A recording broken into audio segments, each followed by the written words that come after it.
මේ වෙලාව වුණත් කරන්න පුළුවන් වෙනස එසේ මෙසේ නෙවෙයි. මේ වෙලාවේ ෆේල් වෙන්න ඉන්නකොට තාම C එකක් හොඳ B එකකට යන්න පුළුවන්.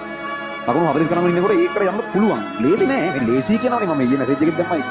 ලේසි නෑ. හැබැයි පුළුවන්. හරි නෑ. එහෙම නැත්නම් අතල්ලා ඉන්න පුළුවන්.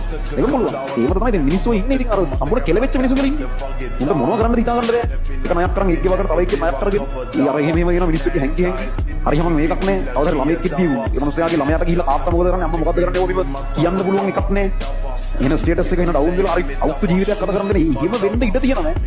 අර ඒක මේ වෙලාවේ අවුරුදු 19 18 කිට්ටු වෙද්දී ඔයාලගේ වයසට තේරෙන්න හරි එහෙම තේරෙන්නේ නැත්නම් ඒකේ අදහස ඔයගොල්ලෝ තාම ටිකක් අර වයසට ගැලපෙන තරමට මොලේ නෑ වගේ. ඒ කියන්නේ මොඩයි වගේ එකක්. හරි. ඒක තේරෙන්නේ. කවදාද මේ මොලේ පෑදෙනකොට වෙන්න ඕන දේවල් ටික වෙලා ඉවරයි. ඒකෝට ඉතින් ඉතුරු වෙන්නේ නිකන් තනි කර පසුබෑමක් විතරයි. එදාට හිතලා වැඩක් නෑ මේ අපරාධي අර ටිකේ මෙහෙම කරන්නයි තිබ්බේ වගේ. එහෙම ඉතුරු කරගන්න එපා. එහෙම ඉතුරු කරගන්න නැතුව ඉවර කරගත්ත මේ දැයින අතල්ලේ අනිත් පැත්තට වෙන එක. කරගෙන බලන්න.